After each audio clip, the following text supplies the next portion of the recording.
بسم اللہ الرحمن الرحیم۔ السلام علیکم معزز سامعین و ناظرین، سہیل ملک آپ سے مخاطب ہے۔ کل کی جو ڈیولپمنٹ ہوئی ہے جی، سینٹ میں 14-15 لوگوں نے ایک ریزولوشن پاس کیا کہ الیکشن کو ملتوی کیا جائے۔ قانون تو یہ کہتا ہے کہ 1/4 آف دی ٹوٹل ممبرس تعداد ہونی چاہیے، تو تقریباً 26-27 بنتی ہے، غالباً 13-14-15 کے قریب وہاں پہ موجود تھے، جن میں سے کچھ ڈسینٹنگ موڈ میں بھی تھے، اور 7-8 نے اسے اپروول دے دی کہ جی ملتوی کیے جائیں الیکشن، موسم کی وجہ سے، برف باری کی وجہ سے، دہشت گردی کی وجہ سے۔ پھر وہ نون لیگ کے ہیں سینیٹر عفنان مشاہد اللہ، انہوں نے پھر اپنی بڑی اچھی جاندار تقریر کی، کیونکہ انہوں نے نو کہا تھا کہ جی نہیں، الیکشن وقت پہ ہی ہونے چاہیے، 8 فروری کو ہی ہونے چاہیے۔ ان سے ایک بھول ہو گئی کہ وہ کورم کی نشاندہی نہ کر سکے چیئرمین کو۔ خیر، اب سوال یہ ہے جی کہ الیکشن کے جو ہیں گارنٹر، وہ تو 3 بڑے ذمہ دار ادارے ہیں، جن میں سر فہرست الیکشن کمیشن ہے، پھر اسے انڈورس کیا chief justice of supreme court محترم جسٹس فائد عیسی صاحب نے، اور پھر ان دونوں کو انڈورس کیا ہمارے army chief general Asim Munir نے۔ امریکہ میں پچھلے دنوں گئے ہوئے تھے، وہاں پہ بھی انہوں نے کہا جی انشاءاللہ انتخابات مقررہ وقت پہ ہی ہوں گے، 8 فروری کو ہوں گے۔ اب عزرداریاں اور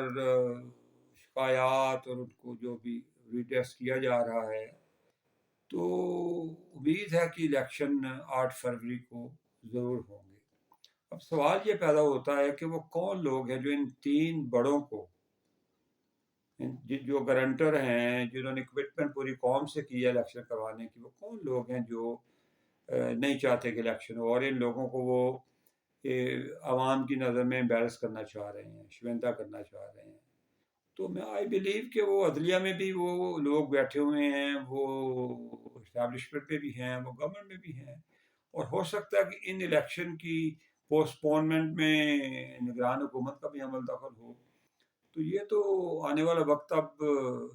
12-13 جنوری کے بعد چیزیں کھل جائیں گی، اور نواز شریف اگر فیلڈ میں آئے الیکشن کیمپین کے لیے تو کچھ ایک اشارہ ملے گا کہ جی الیکشن ہو رہے ہیں، اور جو اینی ایمبیگوٹی ہے، جو ہے نا ڈاؤٹ ہے ان دا مائنڈز آف پیپل، وہ پروبیبلی ختم ہو جائے گا کہ جی الیکشن ہو رہے ہیں۔ اور اب دیکھتے ہیں جی کہ میاں صاحب کی جو نااہلی ہے اس کا فیصلہ محفوظ ہے، وہ چیف جسٹس کیا فیصلہ دیتے ہیں، انہوں نے غالباً 2-4 روز میں وہ بھی اناؤنس کرنا ہے۔ تو شاہ محمود قریشی صاحب کی ملتان سے سیٹ تو کنفرم نہیں ہوئی، ان کی ڈسکوالیفیکیشن ایز اٹ از ہے۔ عمر کوٹ سے ان کی ٹکٹ اوکے ہو گئی ہے، یہاں سے ان کے بیٹے اور ان کی بیٹی کی ٹکٹس کنفرم ہو گئی ہیں۔ اب اللہ خیر کرے، اور خیر و برکت سے، خیر و عافیت سے ملک کی بہتری کے لیے یہ انتخابات ہو جائیں، اور ایک ذمہ دار محب وطن لوگوں پہ مشتمل مرکز میں بھی اور صوبوں میں بھی حکومت بنے، اور ملک میں جو اس وقت حالات چل رہے ہیں معاشی طور پر، مہنگائی، بے روزگاری، افراتفری، دہشت گردی،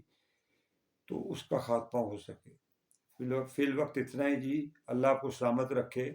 خدا حافظ۔